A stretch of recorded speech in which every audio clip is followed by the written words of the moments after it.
Hey everyone, this is Kevin from thechesswebsite.com. Today we're going to be going over part 1 of the King's Gambit opening. And the King's Gambit is a very aggressive opening, and I like it for a few reasons. One of the main reasons I like it is most players just are not too familiar with how to defend it properly. Your average player may not have even seen the opening, much less know how to defend it, and even your more experienced players, even at the club level, a lot of times they don't know how to defend the various lines that you can throw at them. So we're going to kind of go over some of the key concepts of the King's Gambit so that if you do decide to play it, you will be ready. So the King's Gambit starts out pawn to e4, and black responds pawn to e5, and white offers up a sacrifice of pawns on f4. Now this does two things. One, it initiates an attack on the king side right away. We've already started attacking. The second thing, it tries to undermine black center control. For anyone that's played chess or studied chess for any amount of time, you know that the center is a very crucial part of the board. And so right away, white is basically saying, I want to take away your control of the center. Now black has two options here. He obviously can decline and not take our free pawn that we are trying to gambit. But today we're actually going to be looking at the accepted line, so when black does take. So we will go ahead, black takes on f4, and white really has two options here. The first one that we're going to briefly touch on is a move that Fischer used to play a lot, and that is bishop to c4. Now if you're very new to the King's Gambit, I'm actually going to recommend a different move to you just because I think it's a little easier to play. Not that this move is bad, and we'll actually do another tutorial on it at a later time, but after bishop to c4 and queen to h4 check, king to f1, I feel like it's a little tougher to play white in this position. Your king is in a bad position. He can't castle. Your rook's going to have a hard time coming out. You definitely are going to gain some momentum as you eventually move your knight to f3, chasing the queen away. You will have some development pieces as he retreats his queen, but starting out, I actually think there's a little better move that you can try out. I think you should have a lot of success with it, and that is just simply knight to f3. And the first thing it does, obviously, you are developing one of your minor pieces, and the second thing it does is stops black's queen from coming down and checking you. So for the time being, your king is safe. Now black obviously has a lot of different options here, and in today's tutorial we are going to go over if they try to hold on to the pawn. If someone's not too familiar with the King's Gambit, a lot of times they will try to hold on to material. A lot of players, if they get up material, they want to hold on to that, and so we are going to go over the move pawn to g5, and you'll see this a lot by black. This pawn is now protecting his pawn on f4, and we can't go ahead and take it right now because his queen is also defending this pawn on g5. What you do see already though is black has weakened his king side more, and so we are going to go after him immediately and start attacking.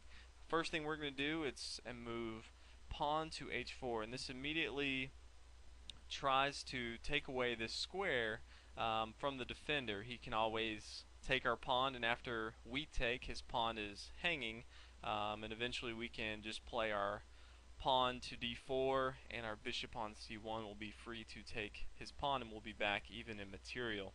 So a lot of times you'll see black just respond, come down, and attack our knight. And another good thing about this pawn on h4 is it sets up a defender for the knight when we move it to knight to g5. And you can already see that we are in black's base, and his king side is weak, and so we are going to start an attack.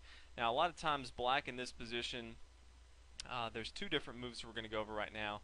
A lot of times black will try to get the knight out of there, and they will try to initiate a move to make white move. So the first move you may see is just simply pawn to h6, attacking the knight here. The knight obviously can't go back to h3, he'll be taken.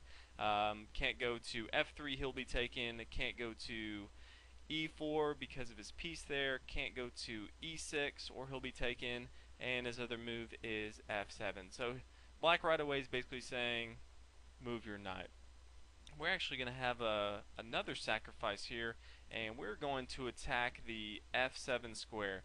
And for many people that have studied chess, they know that the f7 square is a very big weakness for black, and so we're going to go ahead and take it. And then when black recaptures, you already see black's entire defense around his king is gone, and his king is in a very bad position. Now, eventually we can bring our bishop out here to c4 and check, get our bishop involved.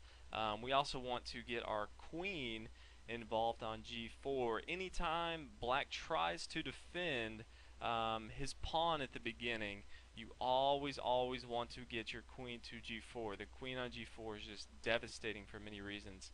So if we look at it, we need to decide which one we're going to do first. And if you look at it, if bishop to c4 first, black can easily come down with his pawn to d5 and block, and at the same time his bishop on c8 is now defending the pawn on g4.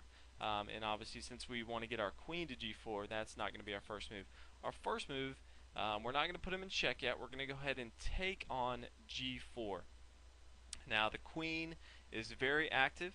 He can do a lot of things. And so black has to try to figure out how to stop this attack. We have many different options that we have. We can always come in the future, bring our bishop into the attack, c4. Once we bring our bishop into the attack, as you can see, once we castle, our rook is going to be on the f-file lined up with the king here. That's another key concept to remember about the King's Gambit is you're basically giving up your pawn on the f-file, but once you castle, your rook now becomes very active on this f-file, and you should use that a lot to attack along the f-file, especially if you can get rid of this pawn here. Many times you'll see them try to defend the king just by bringing the knight out and at the same time attacking the queen. But here we can just go ahead and attack the knight and take a pawn. The knight is now pinned, and at any time now we can still check the king. We can move this pawn, attacking the knight that's pinned. He can no longer move. If black were to try to stop us from moving our pawn, again, we can always come check. We can castle and have a rook queen battering ram going. So there's a lot of different possibilities that we can have. So definitely like this line. It's a very dynamic way to play it. Another thing they can do coming back to this situation is just come up to f6 and try to attack. And here we're obviously not going to go straight to f7 because there's not a place there. We're just not going to worry about it. We're going to go ahead and come queen to g4. Again, you want to come to queen to g4 if you can. And here, even if they take, we don't care. We're going to go ahead and check them. And then when the queen moves, we're going to go ahead and take another piece and force them to move again. Now here we are threatening the same thing. We can always bring our bishop here. If he doesn't make a strong move, we can always get our other knight involved. Again, we can always castle, bring him into the attack. So a lot of different options that you have.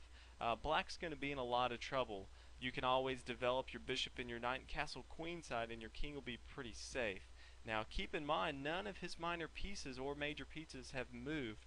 So although you are down a material, you definitely have a lot of tempo and momentum, and you should have pretty good results. So everyone, thanks for checking out the video. Check out the website, thechesswebsite.com, and look back for more videos.